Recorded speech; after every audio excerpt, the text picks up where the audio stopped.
know, no one has compassion for that. You know what I mean? So.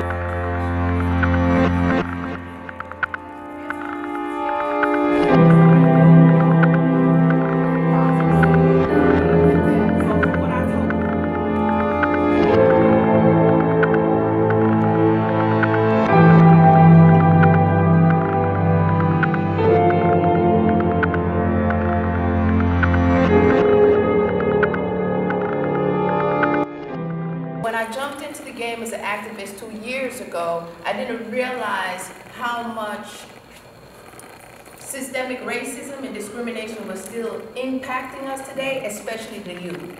I knew that policies and different things had changed within the school system, but I totally did not fully understand until your child starts getting in trouble. And you're wondering, how can a child make a mistake as cutting school, or how can a child make a simple mistake as fighting, and it turns into where you're receiving a punitive punishment that might lead to you going to jail, because now you have to stand in front of a court system. So today I'm going to talk about our program, because we decided to create a program specifically to address the school-to-prison pipeline system. So let me ask you a question, by the raise of a hand, this including kids too. Have you ever done anything that was so bad as a kid or teen that you regretted, and you probably would not do it again today?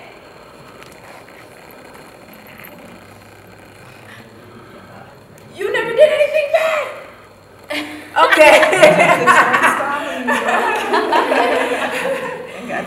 Now imagine that one bad thing you did followed you for a lifetime as a child. A decision you made as a child or a teen, it follows you for a lifetime. Well, basically that's what's happening. Once a child gains a record in school, whether they have two types of record. They have a hard record and a soft record.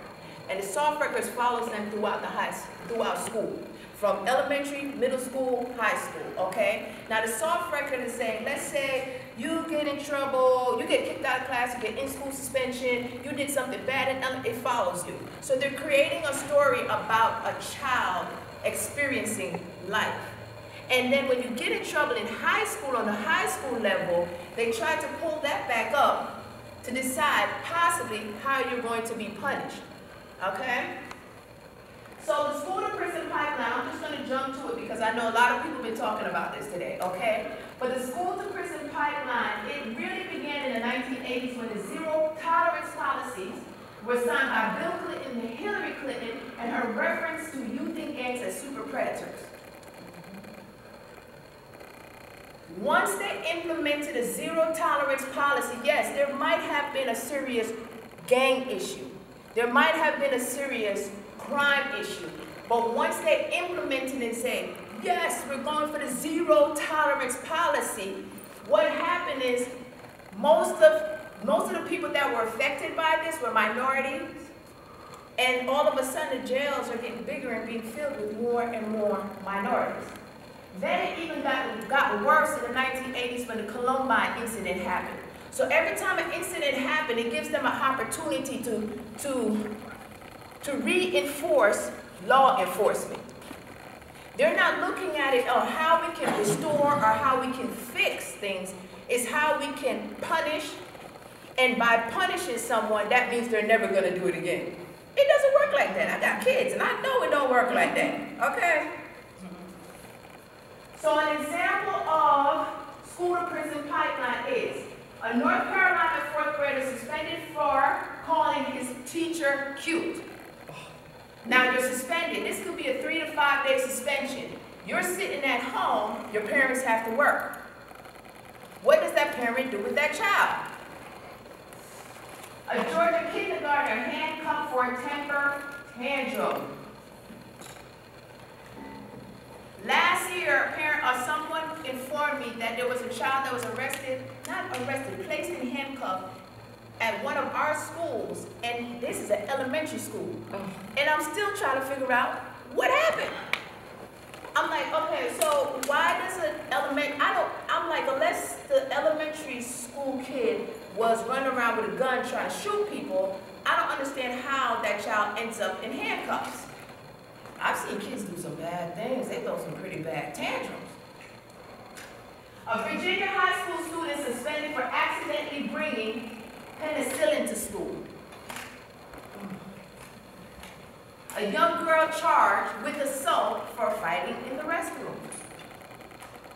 These are all things that lead to the school to prison pipeline system, because what happens is you have to go in front of a judge or a panel and you will receive a punishment, and you are expected to meet the requirements of that punishment. And if you do not, for everything that you do not do, it could cause you to just keep pulling you back into the system. And that goes for the kids too.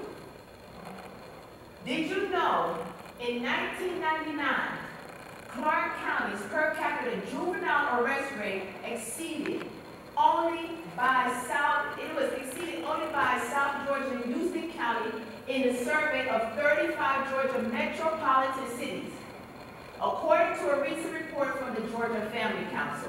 The information was furnished by the Department of Justice that shows that 15.8% are made for every youth at the age between 10 and 17. Can y'all read that? I did a rough read. Can y'all read that? Okay, I'm going to say it again. This was almost 20 years ago. Now, pay attention to what I'm saying. This is 20 years ago.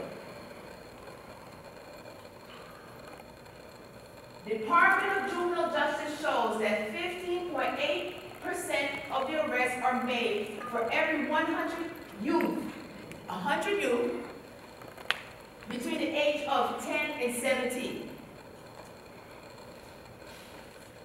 That's 3 times the average rate for the 35 counties surrounding us. So Athens have a big problem.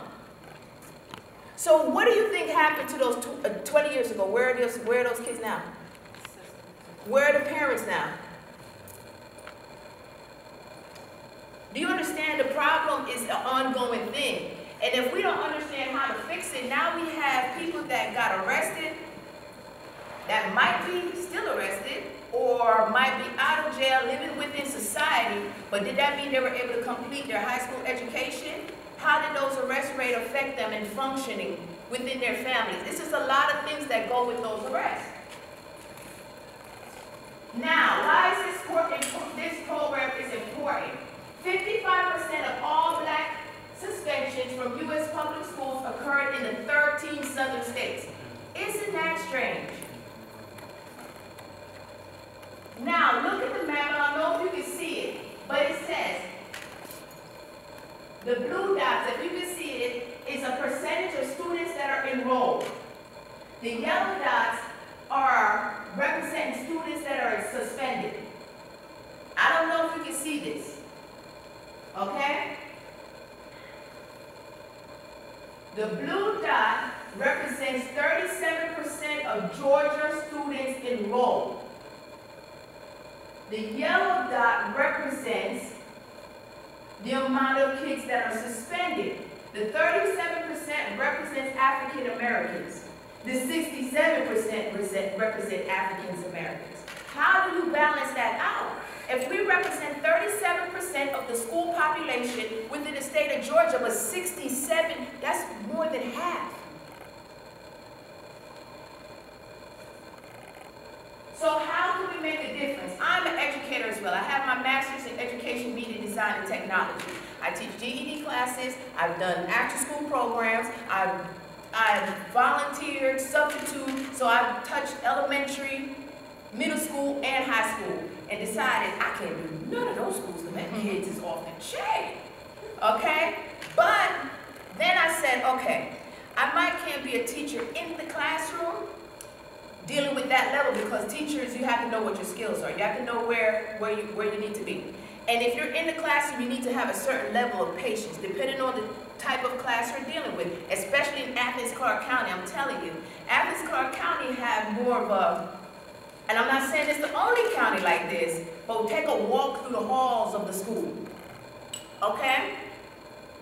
So how we decided to address this problem and how we can address it as a community is through academics, reduce juvenile incarceration rates and high school dropout rates by providing academic and moral support, Policies, advocating for better policies and restorative justice initiatives opposed to punitive disciplinary, and building relationships. We have to build relationships, students, teachers, parents, and people within this community. One of the reasons why I had everybody introduce themselves within this community, because I bet you can see how you might can connect with somebody else to make a difference. And that's what these children need. So when Dr. Means was up here, and I know that there's something going on within the school system where they're trying to do a rigorous type of curriculum, and a lot of teachers might feel like they're being blamed. But I'm not blaming the teachers, but we need to work together to try to support this new rigorous curriculum just to see how it works. Maybe it will bring up all the levels and cancel out the behavior. There is an issue within Athens Clarke County school system. There seriously is. If you go to the website and you look at every single school within Athens Clarke County, you will see that minority and black children are suspended at a higher rate. Some of it is at 67% at some of those schools. And just like the young lady said earlier, why? You cannot tell me that just African American and minority kids cut up. You cannot tell me that. Because I'm a teacher too, and I've seen it all. But you also have to think majority of the teachers within the schools are not African Americans. They're white. So therefore, you might have more sympathy for a child, a white child that's cutting a fool, or you might be able to understand that child better. So you have to start looking at the cultural differences. And in order for this rigorous program to work, I also believe that a culture and diversity component is needed within the schools. Just because you bring up the curriculum, if these teachers still do not know how to engage with a majority-minority class, and as soon as a child, you think he's bad because he cultural differences, you still can end up in the pipeline system. So we need students, teachers, parents, and the community to be involved. Now, Athens Anti-Discrimination Movement came up with 3 components. This program, it is going to take a lot of people, and I understand, and I'm not going to stop until this program is fully functioning. There's no other program like this one in Athens Clarke County. And this program cannot function by itself. So I collaborate and will collaborate with people like Kim, Chesson Community, your church, Oconee Methodist Church, because we need the community. It takes a village to raise a child. So we got to stop pointing a finger at teachers, parents, teachers. This is ridiculous. You understand?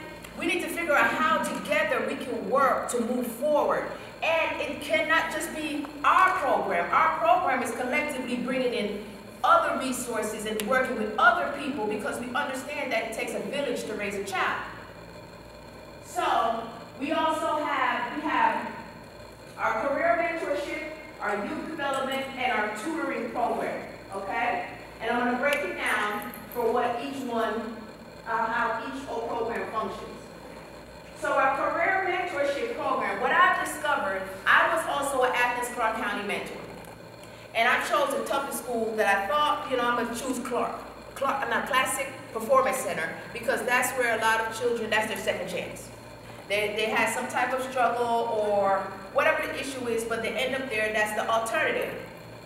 So, what I discovered, me being just a mentor that just went to visit that child, it wasn't enough. The reason being is because that's when I started to really understand the generational impact of poverty and systemic racism.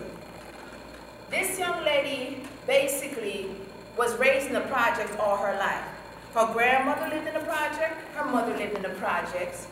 Her mother was slightly going through some stuff that was dysfunctional. She didn't want to leave her grandmother. So I'm like, baby, you gotta get a plan to go to college. Leave Athens. She didn't want to leave her grandmother. When you live in that kind of condition, your mind just is not the same. When you're constantly living, trying to figure out how to survive, or the livelihood, now this child might be the parent in the household and be the most responsible person at this time. And this is something this person was born into. They didn't have a choice. I didn't get up and have a choice, say, hey, I want to live in Beverly Hills. It doesn't go like that. So you're born into that circumstances, and then people judge you for it. People look down on you for it. People treat you differently because of it. And then they expect for you to function perfectly fine in society. It doesn't work like that. Now, we also, let me bring that back. So what I discovered with the career mentoring program is that it's better if we find people that actually has career and they can kind of do an apprenticeship.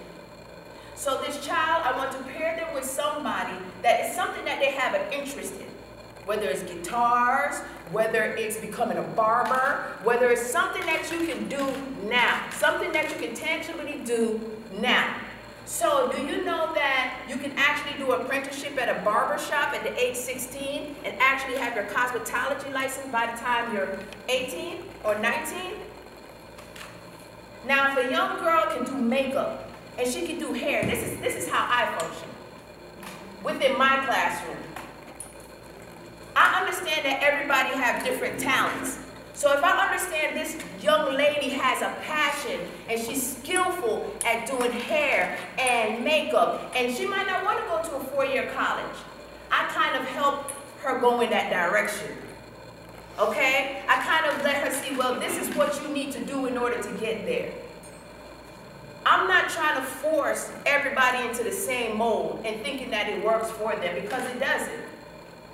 So if you could pair up a child with somebody that changes their outlook on the future, give them some career skills, and help them to be able to present themselves better, it will help them to become more confident and possibly move forward in society in a positive way. In addition to that, we also create restorative justice plans. We work with Georgia Conflict Resolution, John Lash, as well, to work on our restorative justice plan. We want to provide resources if they need housing, if they need whatever it is they need, their parents or whatever it is that we need to kind of help the whole family. That's what this option is about. So it is a career mentorship program, and it also has a second chance re-entry component to it.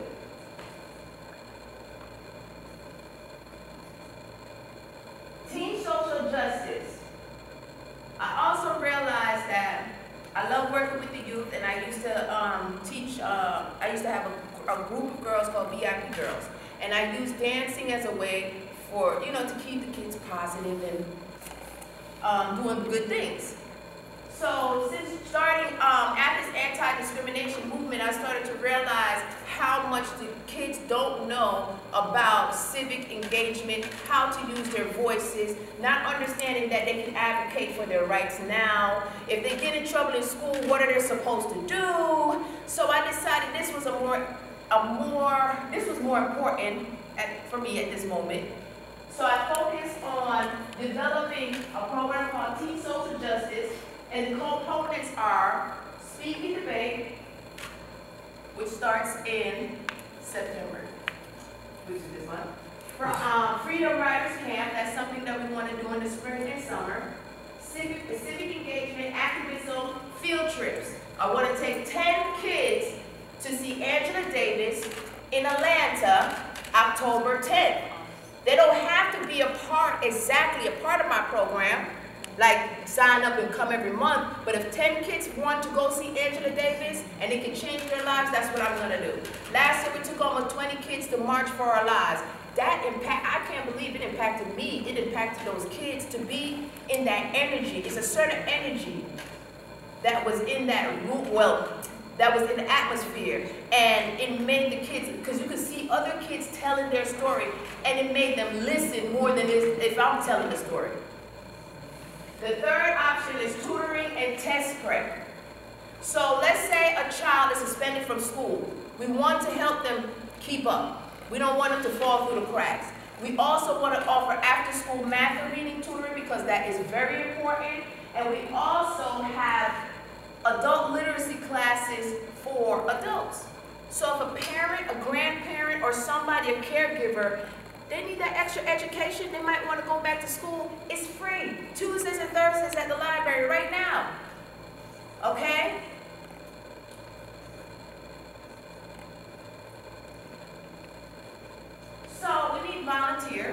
And if you become a volunteer, as far as an advocate, we need you to help with a lot of the stuff that these people are in here doing. Overseeing programs, coordinating events, attending school board meetings, which is very, very important. Review laws and policies that negatively impact today's youth. Research and make recommendations. Seek ways to break the current school-to-prison pipeline system in Athens, Clarke County. Collect data and track progress. Educators, we have workshops for parents, students, and educators that we're going to offer throughout the school year. And if you can see some of these things, we have, for example, workshop for parents and students, conflict management. I know I need it with my teens. I don't know about the rest of y'all, but with my teens, there was times where it's like, okay, we can't communicate. We're not understanding each other. Conflict management. For the teachers, for the educators, culture, diversity, inclusion, training for educators. Okay, spread the word, let them know. They can invite us to their school, they can invite us to their classrooms.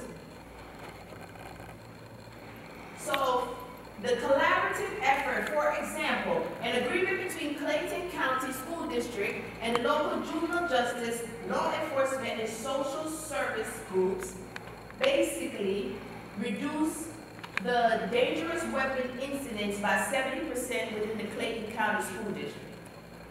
One thing that they did was prohibited referrals to law enforcement for misdemeanors, delinquent acts like fighting, disrupting the public school, and disorderly conduct. If you're not going to refer them to a law enforcement, you should have a restorative justice coordinator in place to where you can refer the students to. These are things that are already being done in other counties.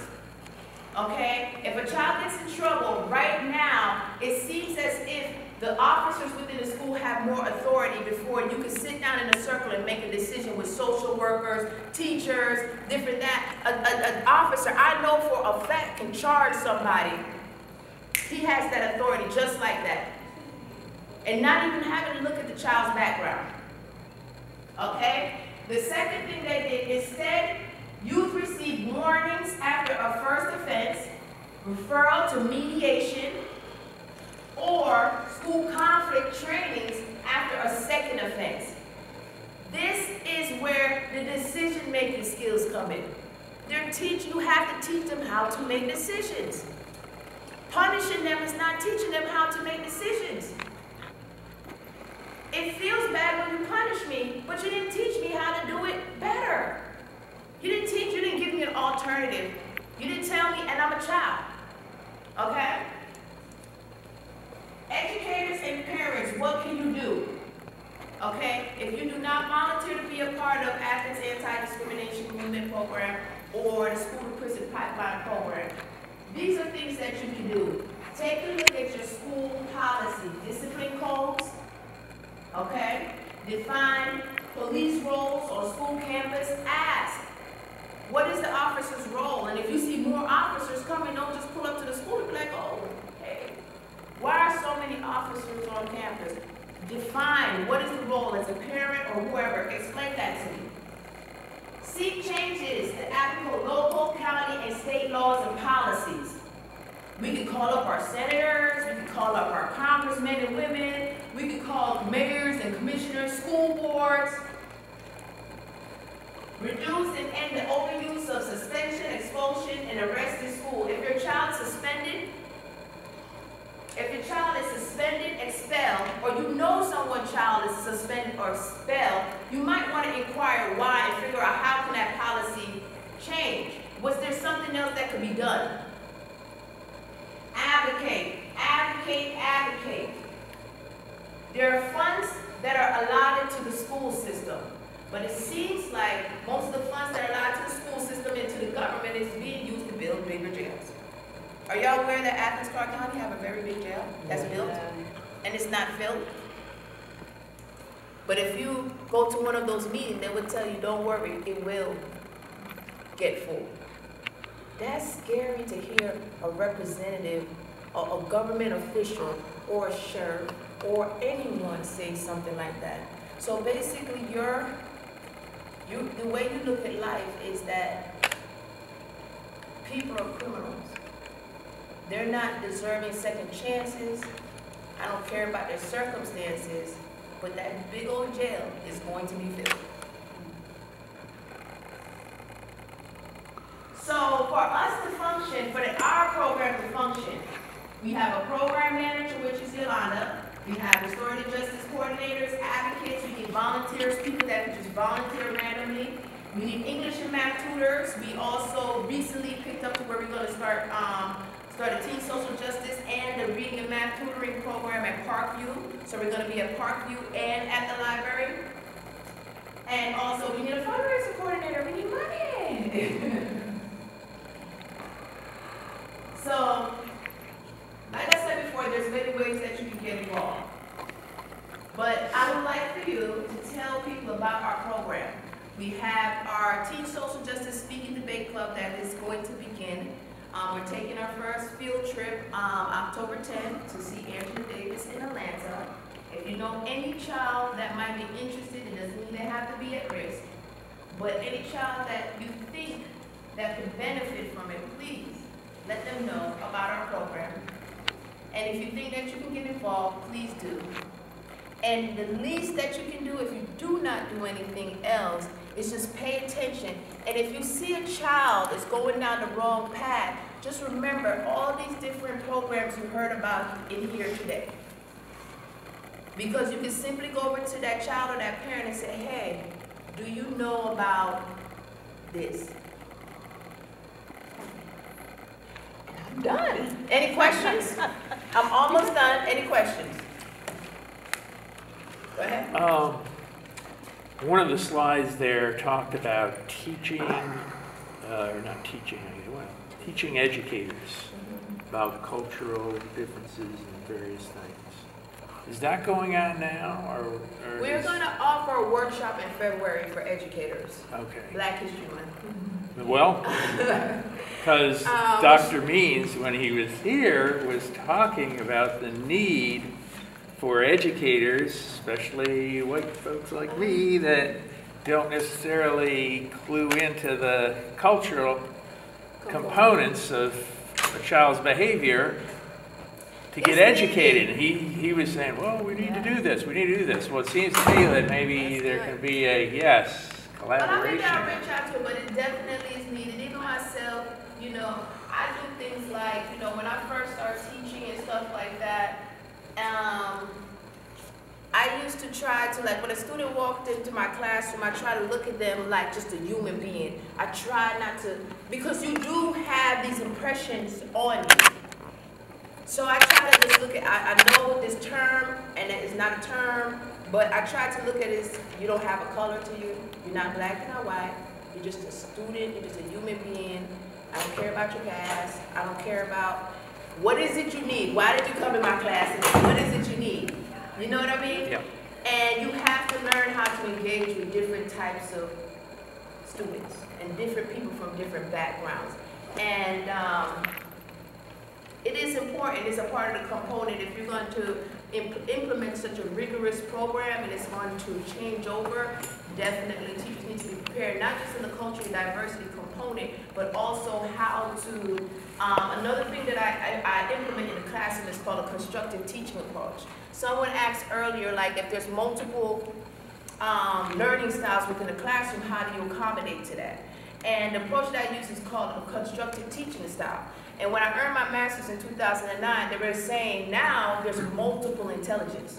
There's no longer just, you know, straight A students, just academic based. So they started to realize that Michael Jordan could jump and hit, that's a certain type of intelligence. Kinesthetic, athlete intelligence. Does that mean that athlete might be the best writer? No. The best mathematician? No. But can you jump like him? No. Does that mean he can't learn? No. He can learn, but he might not make all the A's.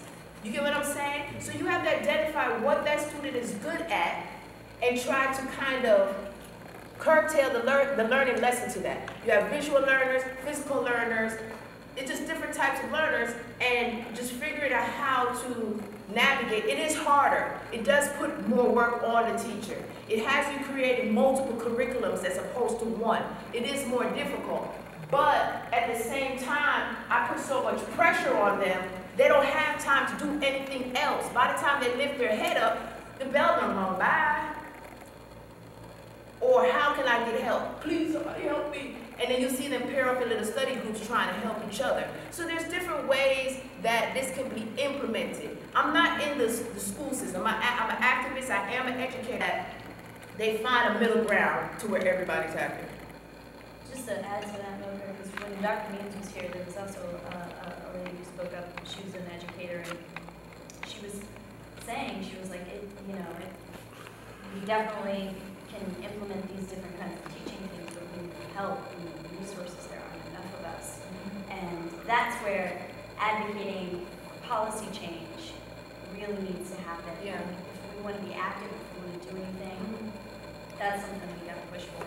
Yeah, and also with the teachers, I would say that, I don't know if this is ever possible, but like when I'm in a classroom and I have more than, honestly, when I have more than 15 students, it's very difficult to be effective.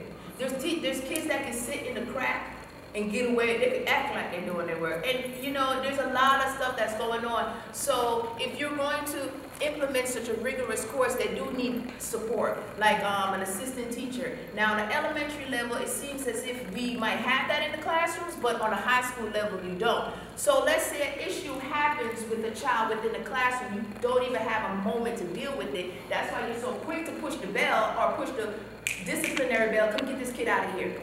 I'm up to my limit. I'm dealing with 20 kids and this kid is cutting a fool. I don't have time for this. Then he goes out to the class. You don't really know what happens, but it turns into a chain of things that you cannot turn back. You didn't necessarily want that to happen. You get what I'm saying? But you can't turn that back. So that's where the policies come into place. That's where the community, that's why I said parents, students, the community, the educators. And when I say parents, all I expect from my parents, honestly, teach your kids how to behave. If you teach your child how to behave and how to engage with me, or how to come in a classroom and sit down and just behave, we're good. You get what I'm saying? Because I have an opportunity to teach. But if I'm a teacher and I come to you and say, hey man, let's talk, I think there's a problem, or I think there's an issue with little Jimmy. What? You attacking my little Jimmy? We don't have a relationship. So another thing I do, I build a relationship with my parents so that if I discipline a child, don't come in here, because I done told you I was going to do this before. I done told you, and they be like, okay. But you have to build those relationships. Parents don't necessarily trust teachers in the school system to have the best interest for them, especially when the teachers don't look like you and they're looking down on you and they're using poverty as a reason to put you into these off classes. There's so many kids that come into my GED class that it breaks my heart right now that they were supposed to walk across that stage at Clark Central or Cedar Shoals. And I'm wondering, how can you get to the 12th grade and you only have 1 credit? And then it's whose fault? No, it's not just the parents' fault. It don't roll like that. How can you be in my class? How can you be a senior with 1 credit, 3 credits? It don't work like that. So, and I'm done. But my name is Mokah Jasmine Johnson. I thank y'all for being here. You can check out our website at this Anti-Discrimination Movement. Thank you, Yolanda and the ESTPP team for doing your thing.